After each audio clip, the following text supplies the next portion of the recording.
Hello again, this is Freya and this is the second video of my travel series on how to plan a trip abroad.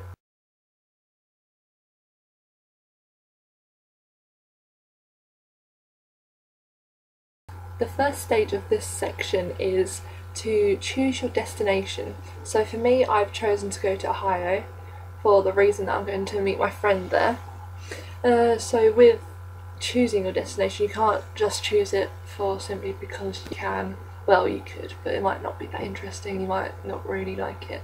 So you'd want to go somewhere that may interest you. So if you like kind of like Roman architecture or anything along those lines, go to Italy, go to Rome, that kind of thing. You can't go there if it doesn't interest you, or if you haven't wanted to go there for a long time, or if you don't really have a motive to go there either. The second thing to consider is where you'd be staying, and with me it's relatively simple because my friend has said, you know what, you're staying with me, so that part for me was already sorted. Well, sort of. There's kind of you undergoing things to this process, like her mum's got to check her schedule for when like she's flying out to Pennsylvania, I think. Yeah. Apparently she might be flying out at the same time I'd be flying in, so it'll be a bit awkward and it probably wouldn't happen, so they've still got to check that. But for the time being I'm staying with her at her house in Ohio, so that's pretty much sorted.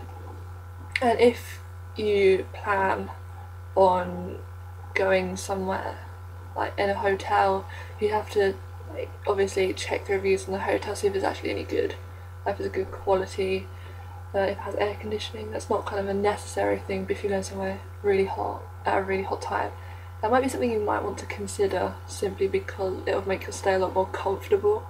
So if you're going to Italy in July, you'd want somewhere with air conditioning, otherwise you'd melt.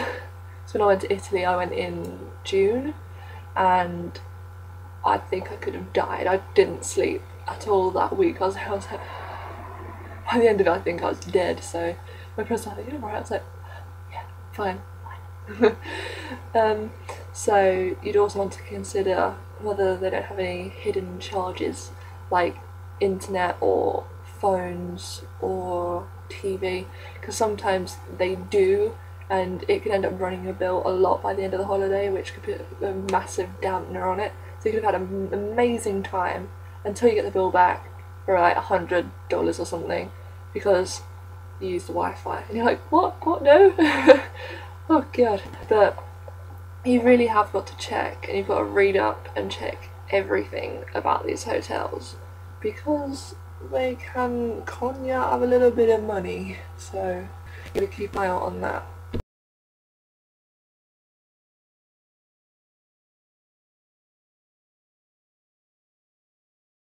Another thing you'd have to consider, depending on the country you go to, is whether you need a visa or not.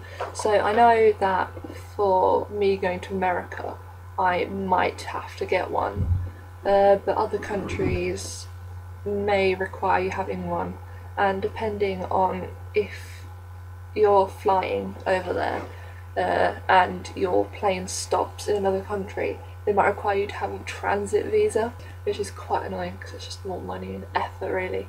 So I looked into this for me because my flight stopped in Canada, and I looked on the Canadian website because I'm that prepared, you know.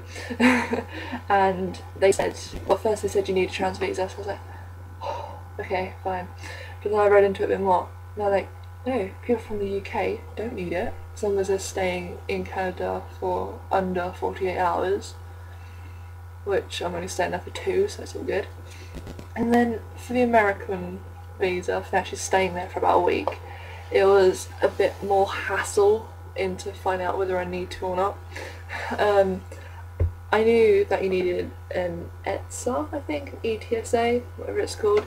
It's like an online security check that you need to pretty much test whether you're a terrorist or not, or involved with Nazi war crimes. I thought by kind of entering your age, no, you weren't involved in Nazi war crimes. Seeing as I'm only 17, I can't really. It doesn't work, but they still ask you those questions. Let them be. But I know you've got to do that, but I wasn't sure on the visa side of it. But I went to a travel agent to ask. They're like, okay, you need a visa. I was like, right. Anything else? Nope. Gonna tell me anything? Nope. Complete waste of time. I already knew that I might need a visa. They didn't help me at all. So I went, like, internet surfing, because I'm that cool, to find out. So I went on the US Embassy, and there's a visa waiver program, and that's pretty much you can go into the country without a visa depending on your eligibility. And like, to be eligible, you have to have a security chip in your passport, which you get with the new passports that have only just come out. Well, been around for about a year or so now, I think. And you need to be like of a certain, I think it's like a certain race, and what was I gonna say?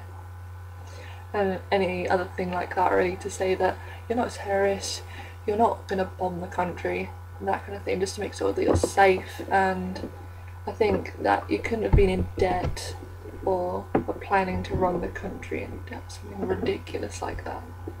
But I think I am actually eligible for that, so I think that's sorted out my visa problems. But I'm not sure. I shall have to do more internet surfing. But my mum spoke to one of her friends at work, and they went to America recently, and apparently all they needed was the ETSA security check. So I'm hoping that's all I'm going to need, but we need to do some more checking up on it, otherwise I'm going to have no idea. So yeah, thank you for watching. I hope this was informative in any way, shape or form. If you liked it, then like it, subscribe, do what you like, leave a comment for any suggestions and improvement. I'd love to hear back from you. See you in the next video.